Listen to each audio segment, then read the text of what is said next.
They thought she was just another passenger. They laughed, rolled their eyes, and one even dared to slap her. But what they didn't know, she owned the airport. And what happened next shocked the entire terminal. Subscribe to Simply Stories for more real justice and action. They say power speaks loudest when it remains silent. And that morning, she arrived at the airport not in a luxury car, not with assistants trailing behind, but alone wearing a plain gray hoodie and fitted jeans, a worn leather laptop bag slung over her shoulder.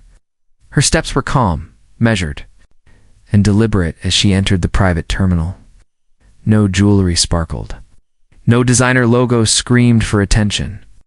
Just a composed black woman in her 30s, walking through the doors of a space she had once dreamed of, even entering. Inside, the staff barely glanced up. The receptionist, casually flipping through a clipboard, looked her up and down with a subtle smirk. Without asking for her name or checking her ticket, she waved vaguely toward the economy wing and said, "You might be looking for Terminal 2, ma'am." No courtesy, no pause. Just a dismissive gesture. The woman's expression didn't change. Her voice remained even. "I'm flying private. First class access. My boarding code is here." She extended her phone. The QR code already pulled up, but the receptionist didn't even bother to scan it. Behind the counter, a flight attendant leaned over and whispered something that made the other one stifle a laugh. They always try. "To sneak in," one muttered, loud enough to sting, but soft enough to deny. The woman didn't argue. She simply walked past the desk, scanning herself in at the automated gate. The glass door slid open with a soft hiss, obeying the credentials. They'd all refused to believe. She moved through the terminal with quiet confidence, passing glossy glass walls and polished floors, until she reached the private lounge reserved for high-tier flyers and jet clients. Inside, executives chatted over sparkling water and business. Calls buzzed softly in the background. She found a quiet corner, opened her laptop, and began working. Her fingers moved quickly over the keys, answering emails, reviewing contracts, approving project bids. The lounge staff eyed her, but said nothing at first. But soon, one of the attendants approached Chung, sharp-voiced and dripping with misplaced authority. She frowned at the woman and said flatly, "Ma'am, this section is for private class passengers only." Without looking up, the woman replied, "I am one." Then calmly, she tapped a few times on her tablet and turned it slightly to show her booking confirmation, boarding number, and status. The attendant barely glanced at it. "This must be a mistake," she snapped. "You can't just sit here. I'm going to have to ask you to wait outside until we verify." The woman locked her screen, closed her laptop, and stood slowly. Didn't argue. She didn't raise her voice. But the cold stare she gave the attendant lingered just a second, too long enough to unsettle her. A supervisor was called, and without asking for the full details, he gestured toward the exit with a forced smile. She was led out escorted like a trespasser, while passengers in business suits looked on, some puzzled, some indifferent. One or two exchanged glances, as if they weren't sure whether they had just witnessed discrimination or a misunderstanding. Out. But no one intervened. Outside, she stood quietly by the railing, watching the clouds gather beyond the tall windows. She took a breath, steady and unshaken, and then slowly walked toward an empty bench near the edge of the terminal. She sat down and looked around, not at the people, but at the architecture, the lighting, the flow of foot traffic. Every detail was familiar. She had approved the floor plans herself, because 5 years ago this terminal had been bankrupt. The airport was hemorrhaging cash, staff were underpaid, and flights were being rerouted to competitors. That was when she stepped in, not as a celebrity or a flashy investor, but as a woman with a plan. She'd bought the failing airport through a holding company, worked with unions to stabilize the workforce, restructured the management, and pumped millions into sustainable design and security upgrades. She turned the place around, but she never put her name on the walls. She didn't crave headlines. She stayed behind the scenes, letting the success speak for itself. That was her way. She didn't need to be recognized in gold letters to know her worth. But even so, standing outside the very lounge she had built, being told she didn't belong, hit a different kind of nerve, and still, she said nothing. She opened her laptop once more, her fingers typing again, this time drafting a short email. Nothing emotional, just facts, timestamps, and a subject line that would quietly shake a dozen departments. While others judged her from the surface, she worked from beneath it. She wasn't just a passenger. She was the ground they were standing on. And soon, they were going to find out. The boarding call echoed through the terminal, a calm, robotic voice inviting select passengers to proceed to Gate 4 for final clearance. She stood from her bench quietly, closed her laptop, and made her way toward the jet bridge with her ticket and ID already in hand. Her steps were unhurried, posture steady. The boarding area was filled with the soft murmurs of wealthy travelers, the occasional buzz of phones, and the rustle of designer luggage wheels. Amid them, she stood out not because she didn't belong, but because no one expected someone like her too. As she approached the scanner, the gate attendant barely glanced at her. But before she could tap her code, a senior flight attendant appeared. Her uniform was pressed, her face tight with authority, and her eyes sharp with suspicion. She positioned herself directly in front of the woman, as if intercepting a threat. "Excuse me," she said, her tone curt. "This lane is for private class passengers only. Please step aside." The woman raised her ticket calmly. I am a private class passenger," she replied evenly. "Here's my ID, and here's my confirmation." She held both forward, her tone polite but firm. The attendant didn't take them. Instead, she squinted, as if trying to make sense of something. "Absurd." "Right," she said sarcastically. "And I'm the president." She gave a dry laugh and turned to her colleague. "We've got another one trying to fake their way in." Tension flickered through the air. A few passengers nearby glanced over, picking up on the confrontation. Some turned away, uninterested, but a few stayed frozen, curious. The woman remained still. "If there's a problem verifying my status," she said softly, "I'd like to speak to the pilot or the ground operations supervisor." Her tone didn't waver, and yet the request only provoked more hostility. The attendant stepped closer, breaching her personal space with a kind of manufactured urgency. "No," she snapped. "What you're going to do is back away before I call security to remove you. You've already caused enough of a scene." Her voice was rising now, just enough to draw more attention. "I haven't raised my voice or moved from this spot," the woman said evenly. "I am cleared to board."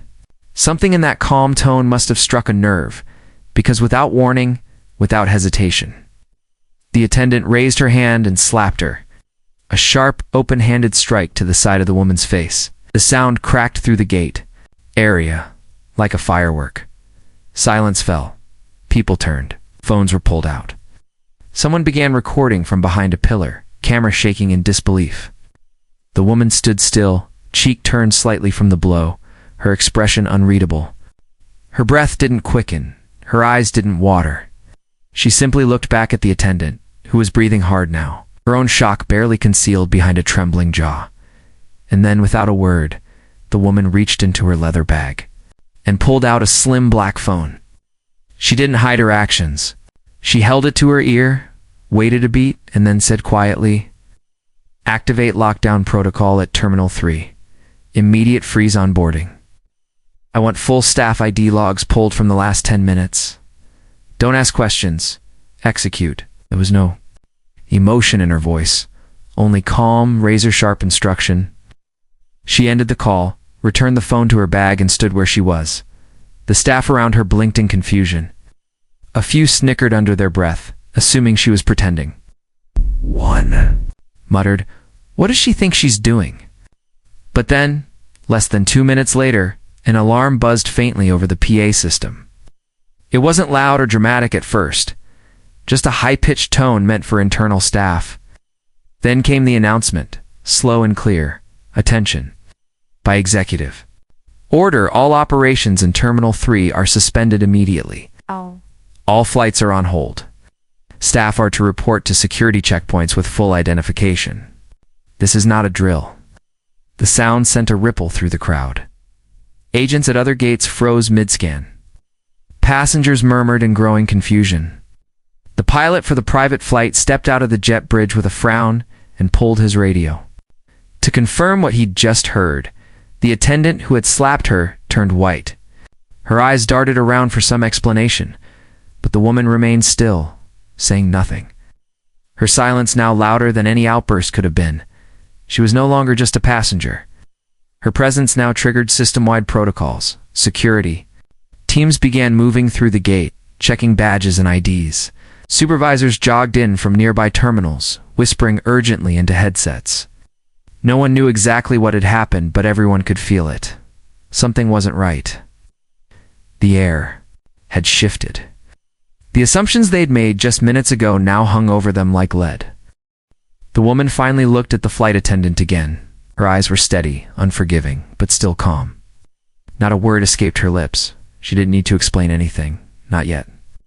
All around her, the staff were beginning to understand the magnitude of the mistake.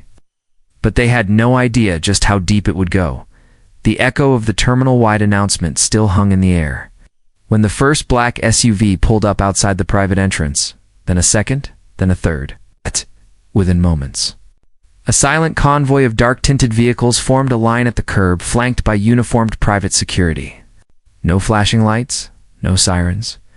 Just a quiet, calculated presence that changed the energy in the air instantly. Heads turned. Whispers grew louder. Even those who hadn't noticed the earlier confrontation now stood watching with widened eyes, sensing something far bigger was unfolding. From the lead vehicle, a sharply dressed man in a tailored navy suit stepped out. His pace was quick, his face focused, and behind him followed two assistants carrying tablets and folders. Without looking around, he walked straight toward the woman still standing near the gate, untouched by the chaos she had quietly triggered. As he reached her, his voice cut cleanly through the tension. "Ma'am," he said with a deep bow. "Of the head. Apologies for the delay. We've locked down the perimeter. All terminal operations have been suspended per your command. Are you all right?" The staff froze. Every eye snapped toward the woman, who merely nodded once in response. The flight attendant who had slapped her stood motionless, pale and speechless, suddenly aware of a truth too heavy to process. The dismissive supervisor who had escorted her out earlier now stared with a hollow expression, his hands fidgeting as the pieces fell together in his head. They hadn't insulted a passenger. They had humiliated the owner. The executives surrounded her protectively, guiding her back toward the private terminal. This time, no one dared stop her. They walked her past the crowd, past the frozen staff, past the very gate where she had been told she didn't belong. As they entered the terminal again, a sleek biometric scanner lit up and slid open a hidden glass door behind the reception desk. Inside was a space few had ever seen, her personal executive lounge, designed by her, built on her terms. Decor was elegant, but minimal. Warm earth tones, glass walls, soft lighting, and a single polished steel plaque mounted near the entryway that read simply, "Founder's Suite." The irony was brutal. Damn, they had thrown her out of the very room she had built to welcome people like her. She said nothing for a long moment. She stood in the center of the space, letting the silence speak first. Then, slowly, she sat down and accepted a warm mug of tea offered by one of her aides. Across the glass wall, the woman who had slapped her stood just outside, unsure whether to run or apologize. Another attendant tried to mutter a half-hearted apology. But one of the security leads raised his hand sharply and said, "You'll need to step away now." Inside the founder's suite, screens came to life. Surveillance. Footage rolled silently across them. Her team had already pulled the incident from 3 different angles. The audio was clear. Every word, every smirk, every refusal, and finally, the slap. There it was, undeniable. But she didn't flinch at the footage. She didn't ask for arrests or firings. She turned to her team and said simply, "I want protocol reviewed. Every layer of it. I want full records of who was on duty, what training they had, and when they were last audited." This doesn't stop with a slap. Her voice was calm, measured, but absolute. This isn't about revenge. This is about structure. I want every supervisor retrained, every frontline staff reevaluated. And I want a mandatory in-person meeting with the heads of the airline operating out of this terminal by tonight. Not a call, a meeting, in this room. Her team nodded and moved swiftly. There was no hesitation, no confusion. She was not asking. She was resetting the system. She looked up for a moment, eyes scanning the staff she once trusted to protect. Her passengers. This isn't about me, she said, her voice lower now, but still carrying weight. This is about how many others like me. Those who don't look like your typical millionaire. Your typical CEO get dismissed, talked over, humiliated. I just happen to be the one who owns the place.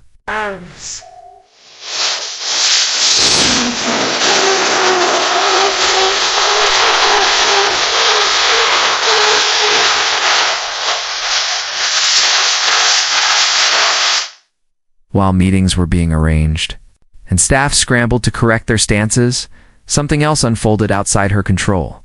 A passenger one who had witnessed the entire incident from the side, and filmed discreetly, had already uploaded the footage online. No captions, no names. Just raw, undeniable evidence of a woman being slapped at a boarding gate for asserting her right to be there. The internet responded like fire on dry leaves. Within hours, the video had been reposted on Twitter, TikTok, Instagram, and dozens of news aggregators. People recognized her face. Old interviews surfaced. Articles titled "Youngest Black Woman in Aviation to Build a Billion-Dollar Terminal began circulating alongside hashtags like #She Owns the Airport and #CEO Justice. Blogs that had once celebrated her story now resurfaced with renewed interest. Screenshots of her on business panels, standing beside planes, giving commencement speeches. It all came back, but now it came with a sharper tone. She built that terminal. She was humiliated at her own gate. This is why we talk about unconscious bias. How many others didn't have the power to speak back? Public opinion shifted overnight. News anchors replayed the slap in slow motion, dissecting it frame by frame. Influencers uploaded videos of themselves saying, "You see that woman? That's who they thought didn't belong." Airline companies rushed to draft responses. Legal teams prepared apologies. But the CEO herself didn't issue a statement. She let the truth speak for itself. Inside her lounge, she reviewed one final item: an updated personnel report from the past 3 years. She saw patterns. She saw where training had failed. And she saw where change would begin. And still, she didn't call for anyone's head. She called for accountability, for structure, for new systems that wouldn't just protect CEOs, but every single passenger who walked into that terminal thinking they'd be treated with dignity, because from now on, they would be. She would make sure of it. That evening, under the soft gold light of the terminal's ceiling, and before a quiet sea of reporters and camera crews, the woman stood alone at the very place where she had been dismissed and struck just hours earlier. There were no velvet ropes separating her from the press, no podium with branding or grand slogans. Just her, standing at the edge of the polished floor, with her shoulders steady and her voice ready. She didn't raise her tone. She didn't gesture wildly. She didn't name or shame the employee who slapped her or any staff who mocked her. Instead, she looked directly into the camera and spoke about something far more powerful: the importance of dignity. She spoke of how assumptions, small, invisible, silent judgments, shape outcomes long before policies do. She spoke of how someone's appearance shouldn't cancel out their presence, how wealth doesn't always come wrapped in luxury, and how titles can't be worn like armor. "We don't all walk through life announcing our positions," she said quietly, "but we do expect respect." The silence in the terminal was complete. Behind the cameras stood a dozen airport staff, some of whom had witnessed everything. Others were watching from monitors, lips tight, faces drawn. The woman didn't mention the slap. She didn't need to. Everyone had seen it. Everyone had felt the shame that followed. Instead, she pivoted the story. "We're not here tonight to punish," she continued. "We're here to shift the culture. Because if I, someone who owns this terminal, can be treated like that, what does that say about how we treat someone without a title? A student, a mother, a traveler just trying to get home." By morning, her words were everywhere. Major news. Outlets aired clips of her statement. Headlines softened from shock to admiration. Grace under fire, one read. CEO leads with integrity, not vengeance. Another. Her refusal to retaliate earned her respect far beyond her industry. Airline representatives issued public apologies, not scripted PR blurbs, but genuine letters from CEOs expressing remorse and requesting meetings. Several committed funding toward revised training, while others asked for partnership in developing a better system of bias recognition within frontline operations. As for the flight attendant, the one who had struck her termination, came swiftly. The company quietly released a statement confirming the individual was no longer employed. But there were no public photos, no leaked addresses, no digital lynching. The CEO made sure of that. She worked privately with her legal and PR teams to intercept any attempts to dox or shame the woman online. "Accountability isn't cruelty," she told her staff, "but we remove the behavior, not the humanity." Days later, the woman stood again at a podium, this time to announce something new. The press gathered once more, but this event felt different. A calm optimism hung in the air as she unveiled the Equity Wings program. It wasn't just a training grant. It was a full-scale initiative aimed at breaking barriers in aviation. Scholarships for women of color, mentorships with senior pilots and engineers, internships with leading airlines and terminal management programs. Above all, leadership development that taught not just how to follow policy, but how to lead with empathy. "We can't erase what happened," she said, her voice steady. "But we can make sure that what happened becomes the reason fewer people are hurt tomorrow."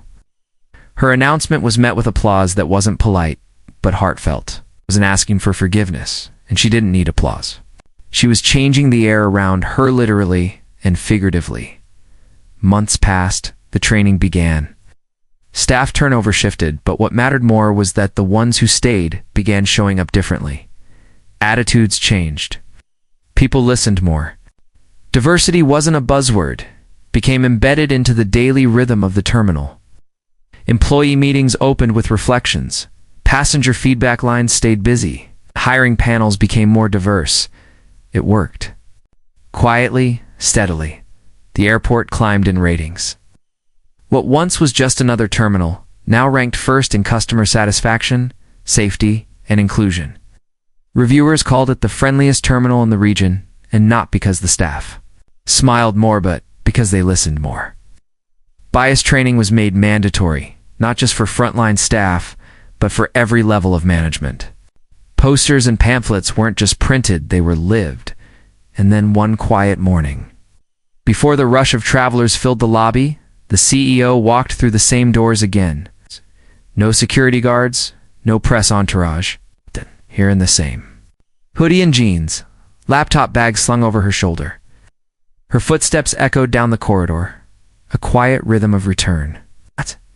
But this time something was different. A janitor glanced up and greeted her with a nod. The front desk associate stood and said, "Good morning, ma'am." A young man behind a kiosk smiled and stepped back slightly to let her pass. Each greeting was subtle, genuine, not performative. No one knew if she was checking the staff or catching a flight, but it didn't matter. They greeted her with respect, regardless of who they assumed she was. She made her way toward the gate where it had all started, pausing near the same bench where she had once opened her laptop and waited patiently to be acknowledged. Now it was occupied by an older couple. They didn't notice her. They didn't need to. She moved past them, heading toward the jet bridge, her boarding pass already scanned into her private record. As she approached the door to her private jet, the new flight attendant stepped forward. She was young, maybe early 20s, still a little nervous, badge slightly crooked. She looked up, recognized her, and fumbled to open the jet door. "Welcome home," she said softly. Eyes wide with a mix of respect and awe, the CEO paused, surprised by the words. She smiled. Just a small, quiet smile. And then she nodded once, stepped inside, and disappeared behind the aircraft door, her head held high, not because she owned the terminal, but because she had transformed it.